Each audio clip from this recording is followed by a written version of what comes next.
चलिए बढ़ेंगे आगे। इस वक्त की सबसे बड़ी खबर है जयपुर से है ये बड़ी खबर।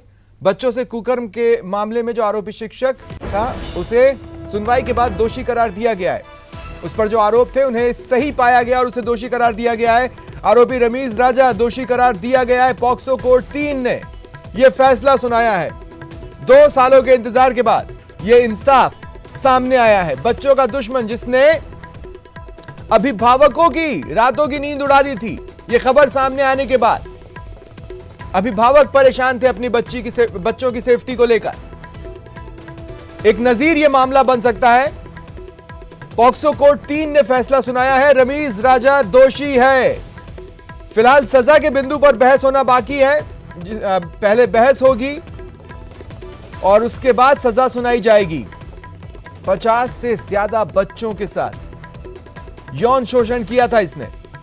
रामगंज थाना पुलिस ने 9 फरवरी 2017 को इसे गिरफ्तार किया था। अगर आपको याद है, यह खबर सबसे पहले हमने ब्रेक की थी और इसके तमाम पहलू से आपको रूबरू करवाया था। आपको बताया था किस तरह रमीज राजा बच्चों का यौन शोषण किया करता था, उनकी मासूमियत को कुचला करता था, किस तरह अभिभावकों के भरोसे को वो धोखा दिया करता था।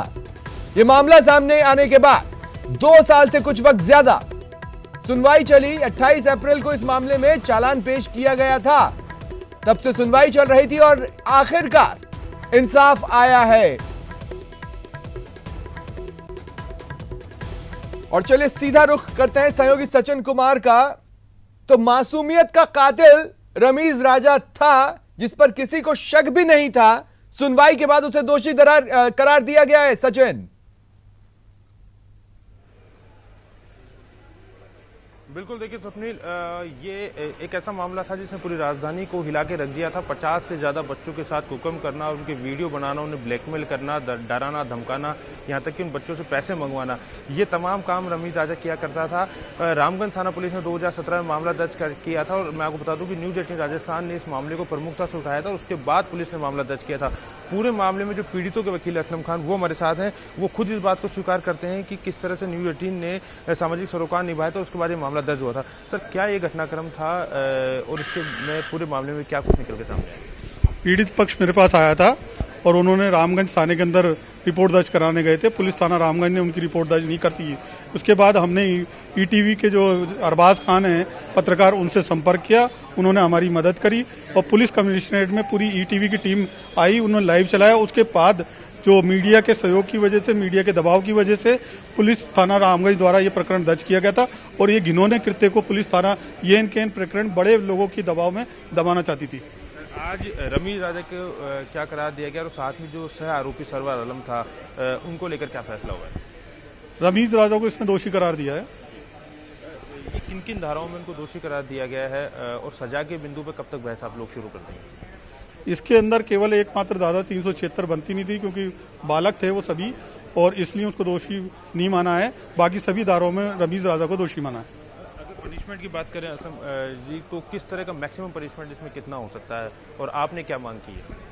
हमने तो कोर्ट से कहा था रेयर टू रेयर केस है। एक शिक्षक द्वारा ऐसे घिनौना कृत्य किया, छोटे छोटे बच्चों के साथ किया गया है, जो समाज के लिए घृणा है कि आज मेरा बच्चा भी छोटा है, 5 साल का है, वो जाता है कहीं, मैं उसके साथ अपना विश्वास करके छोड़ता हूँ और वो शिक्षक ऐसा गलती करता है तो उसे रेयर टू रेयर केस है। इसके अंदर हमने तो फांसी मांगी थी, लेकिन कोर्ट जो फैसला करेगी वो उसके ऊपर है।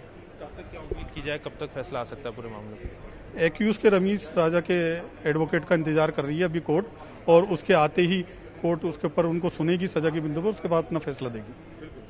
तो ये थे मामले में जो पीड़ित पक्ष हैं उनके वकील असलम खान, जिन्होंने पूरे मामले में पैरवी की थी और इन्होंने फांसी की सज़ा की मांग की है। हालांकि मान के ये चला जा रहा है कि आजीवन कारावास या उससे कम की सज़ा यहाँ से आरोपी को हो सकती है।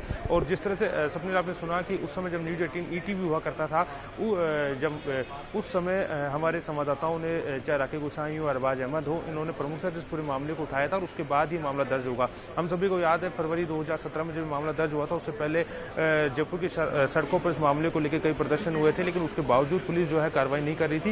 लेकिन जब प्रमुखता से इस मामले को न्यूज 18 राजस्थान ने उठाया, उसके बाद इस मामले में FIR दर्ज हुई थी और आज ये पूरा मामला अंजाम तक पहुंच रहा है। मैं आपको बता दूं कि पोक्सो 2 से भी आरोपी को इसी एक अन्य FIR में 10 साल की सजा हो चुकी है, लेकिन मुख्य जो मामला है वो यही मामला है। इसमें जो साइबर एक्ट है उसकी धाराएं जुड़ी हुई है, IT एक्ट की जो धाराएं हैं वो इसके अंदर जुड़ी हुई है। इसके साथ ही एक FIR में 50 से ज़्यादा बच्चे जो हैं उनकी शिकायत इसमें की गई थी। तो तमाम जो मामला है, जो मुख्य मामला वो इसी FIR से जुड़ा हुआ है, जो कि सबसे पहले दर्ज हुई थी। अभी रमीज राजा को कुछ देर पहले यहाँ पे कोर्ट में पेश किया गया था और उसे दोषी करार दिया गया था और अब ये मान के चला जा रहा है कि तकरीबन 11 बजे से पहले इस मामले में कोर्ट अपना फैसला सुना देगी।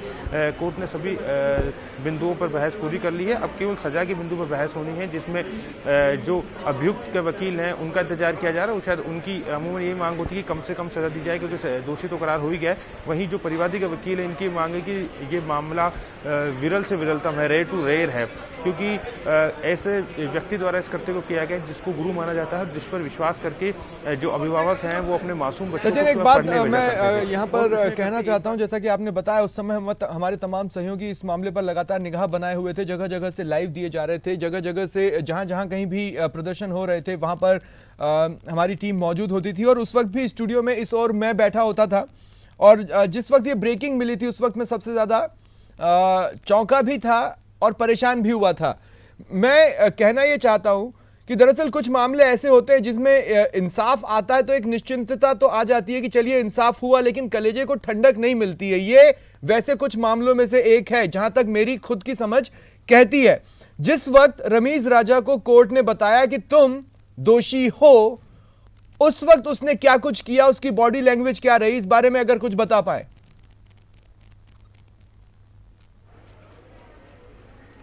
देखिए, जहाँ तक रमीज राजा की आरोपी की बात है, वो पढ़ा लिखा एक व्यक्ति था, लेकिन मानसिक रूप से ये बताया गया है कि वो एक साइको प्रवृत्ति का था। जब कोर्ट ने उसको दोषी करार दिया तो उसके हाव भाव में कुछ ज़्यादा परिवर्तन नहीं आया था। कहने का मतलब वो मान चुका था, या शायद वो इस बात को उसने स्वीकार कर लिया था कि उसे दोषी करार दिया ही जाएगा और उसे सजा होगी होगी। ऐसे में उसके चेहरे पर कुछ ज़्यादा शिकन के भाव हमने उस समय नहीं देखे, ना ही उसकी बॉडी लैंग्वेज में कुछ ज़्यादा परिवर्तन था।